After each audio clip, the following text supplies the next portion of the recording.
18세기 카톨릭과 프랑스 혁명을 공부하러 오신 여러분을 환영합니다.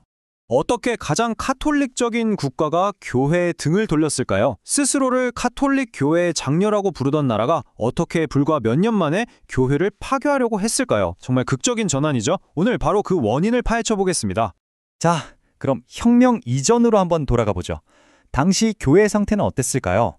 겉으로 보기엔 정말 막강한 권력을 누리고 있었지만 사실 그 안에서는 이미 균열의 조짐이 보이고 있었어요.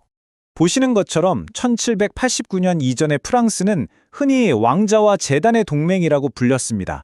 말 그대로 교회와 국가가 한 몸처럼 움직였다는 거죠. 교회는 막대한 토지와 부를 가졌고 교육까지 독점한 그야말로 막강한 특권층이었어요. 하지만 물밑에서는 상황이 달랐습니다.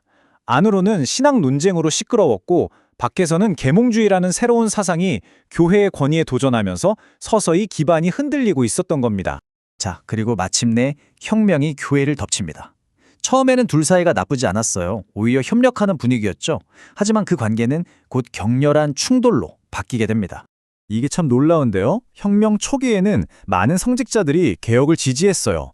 1789년 6월에는 국민의회에 합류하기까지 했죠. 그런데 이 타임라인을 한번 보세요. 불과 1년 만에 상황이 완전히 뒤바뀝니다. 국가가 갑자기 모든 수도, 서원을 무효화시키고 교회를 국가의 통제 아래 두려는 법을 통과시키면서 둘의 관계는 급격히 나빠지기 시작한 거죠.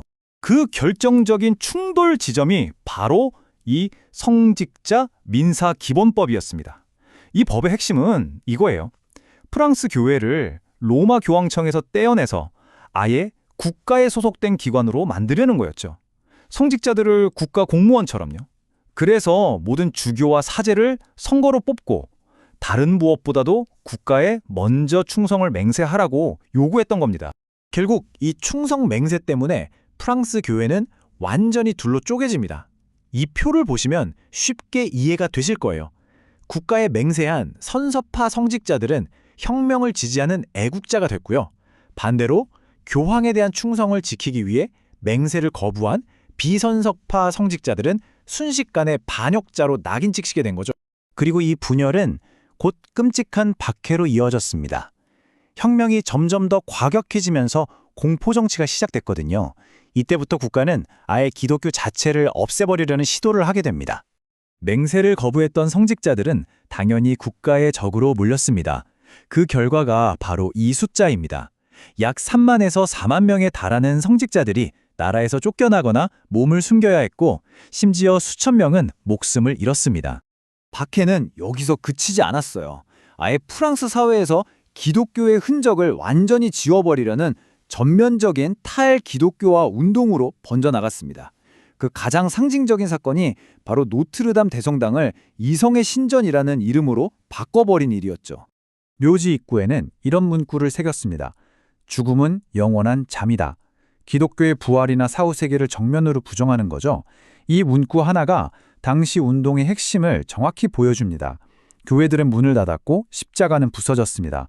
그리고 그 빈자리를 새로운 세속적인 숭배 사상으로 채우려고 했던 겁니다. 그런데 여기서 흥미로운 점이 있어요. 모든 혁명가들이 다 무신론자는 아니었다는 겁니다. 예를 들어 로베스피에르는 기독교 대신에 최고 존재라는 새로운 신을 숭배하자고 주장했어요. 여기 인용문처럼 인류를 위해 피를 흘리는 것, 그것이 바로 우리의 기도이자 희생이며 숭배다 라고 말하면서요. 기존의 종교를 자신만의 새로운 종교로 대체하려 했던 거죠. 이런 공포정치의 혼란 속에서 새로운 인물이 등장합니다. 바로 나폴레옹 보나파르트죠. 나폴레옹은 달랐어요. 그는 무조건적인 박해 대신 철저한 실용주의를 바탕으로 새로운 질서를 만들려고 했습니다. 1799년에 권력을 잡자마자 나폴레옹은 이 탈기독교화 운동부터 중단시켰습니다. 그가 신앙심이 깊어서 그랬던 건 아니에요. 이 인용문을 보세요. 나는 종교에서 인간 사회의 모든 신비를 본다. 나폴레옹에게 종교는 사회를 하나로 묶어주는 아주 유용한 도구였던 겁니다. 나폴레옹은 혼란스러운 프랑스를 안정시키려면 카톨릭이 꼭 필요하다고 생각했어요. 그래서 1801년에 교황과 협약을 맺습니다. 내용을 보면 아주 실용적이에요.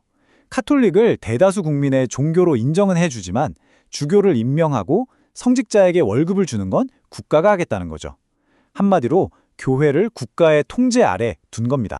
이 협약은 교황 비오 7세와 맺은 말 그대로 아슬아슬한 평화였습니다. 처음에는 나폴레옹의 대관식에 교황이 참석할 정도로 사이가 좋아 보였죠. 하지만 나폴레옹이 교회를 완전히 장악하려 들자 둘의 관계는 틀어지기 시작했고 결국 나폴레옹은 교황을 체포해서 5년 동안이나 가둬버립니다. 자, 이렇게 수십 년간의 격변이 지나갔습니다. 그럼 그 끝에 교회는 어떤 모습으로 남았을까요? 혁명은 분명 교회를 파괴했지만 동시에 교회를 완전히 새로운 모습으로 바꿔놓는 유산을 남겼습니다. 가장 큰 변화는 프랑스에서 왕자와 재단의 동맹이 완전히 끝났다는 겁니다. 교회는 혁명을 거치면서 막대한 재산과 정치 권력을 모두 잃었어요. 그런데 바로 여기서 아주 역설적인 상황이 벌어집니다. 이렇게 세상의 권력을 잃어버리자 오히려 교회의 영적인 권위는 교황 한 사람에게 더욱 강력하게 집중되기 시작한 거죠.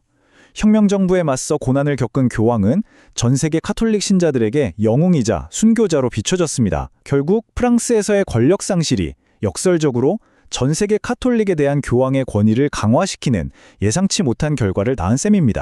그래서 우리는 이 마지막 질문에 도달하게 됩니다. 과연 프랑스 혁명은 교회를 파괴하기만 했을까요?